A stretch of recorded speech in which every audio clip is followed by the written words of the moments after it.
Marista Conectado. Enem 2020.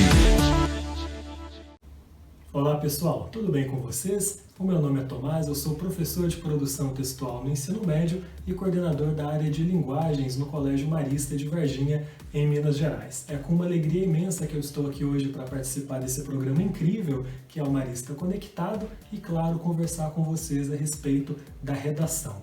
É evidente que você já sabe que a redação do Enem é extremamente importante na composição da sua nota e, consequentemente, é extremamente relevante para qualquer objetivo que você tenha enquanto vestibulando. De modo algum, a minha intenção aqui é esgotar o assunto, é tratar tudo o que se deve a respeito da redação. Não, isso é assunto para anos de estudo e de preparação. O que eu quero conversar com vocês diz respeito a uma particularidade da redação exigida pelo Enem. Eu estou falando da proposta de intervenção, que, embora possa existir em outros textos, é realmente exigida no Enem, certo? Bom, pessoal, quais são as dicas que eu quero trazer para vocês aqui? A primeira delas é: a sua proposta de intervenção precisa estar conectada, precisa se relacionar a algum elemento que você trabalhou no seu desenvolvimento. Pensa comigo, o que é que você faz no desenvolvimento do seu texto? Você argumenta, concorda? Legal. E o que é argumentação? Dizendo de uma maneira bem resumida, argumentar é convencer, é o processo de convencimento do leitor de que o seu posicionamento, ou seja, de que a sua tese procede, de que ela é verdadeira, de que ela é válida. Então, o que é que você faz na dissertação escolar? Você problematiza o tema que foi proposto. Legal. Agora, imagine você que a sua proposta de intervenção não se relaciona em nada com os temas que foram levantados no desenvolvimento. Pensa, não é falho um texto cuja proposta de intervenção não coloca o dedo nas feridas apontadas no desenvolvimento? As coisas precisam estar correlacionadas e, se elas não estiverem, você tem um problema que diz respeito à unidade textual. O que é a unidade textual? É aquela noção que nos indica que um texto, por mais que seja composto por diversas partes, forma um todo de sentido. Você tem partes que o constituem, mas essas partes precisam dar uma visão geral, um sentido único para o leitor. E quando você tem uma proposta que não se relaciona em nada com o desenvolvimento, você tem um problema nesse sentido, certo?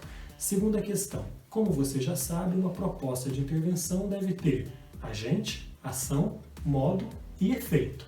Legal.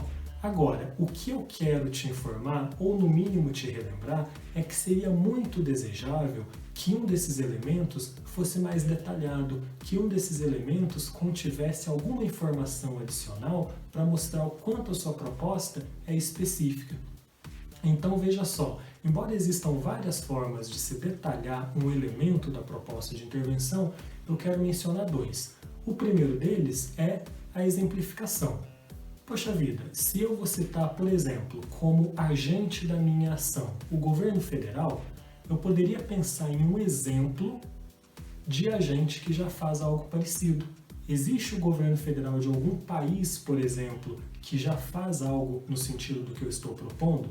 Se eu faço menção a essa informação, eu tenho um detalhamento do agente. Qual é o segundo tipo de detalhamento? Embora eu repita, existam vários, que eu trago para vocês hoje, a justificativa. Se eu menciono, vou usar o mesmo exemplo, se eu menciono o governo federal como agente da minha proposta, eu poderia justificar esse agente, concorda comigo? Por que o governo federal e não o governo estadual? Por que o governo federal e não as prefeituras, por exemplo? Se eu justifico um desses elementos, eu estou usando como exemplo o agente, eu tenho uma informação mais detalhada e essa é a cereja do bolo para uma proposta de intervenção de real qualidade, certo?